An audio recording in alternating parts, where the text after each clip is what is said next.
After retiring and selling her house in Portugal, this is the home Pauline Creasy was dreaming of buying in the UK, until her entire life savings disappeared when the financial services company she'd deposited the house money with collapsed under a cloud of financial questions.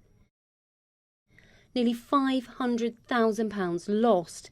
Now she's renting a home in Dover until the last of her money runs out. What are you living on? A very small amount of savings, but that will run out in 6 months.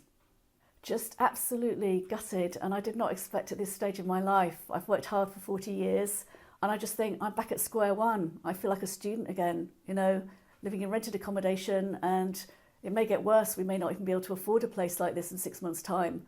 So I'm wondering whether I'm going to end up, like in an attic, in a bedsit, if we don't get our money back.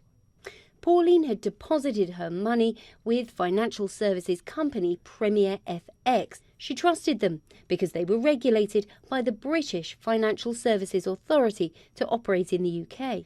But the company, set up for currency exchange, was taking deposits against the rules. When the company director died and the administrators were called in, they faced a clamour of customers asking where their money was, amounting to more than £10 million and affecting hundreds of people here in the UK.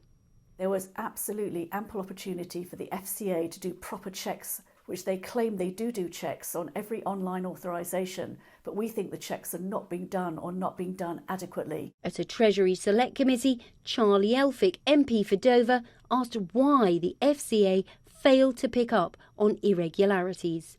Why was the breach not detected? We will look thoroughly at the record of this case, but the first priority is to find the money, frankly. They had warnings from the Portuguese banking supervisors back in 2017, and I said, well, why didn't they act on them? So I think the FCA had some serious questions to answer. If you don't get that money back, what does it mean for you? All of my family are in a mess because they were relying on me, and I've lost all our money. Pauline is calling for the FCA to compensate families who lost everything if it's shown they didn't carry out sufficient checks. The authority says its investigation is ongoing. Sarah Saunders, ITV News, Dover.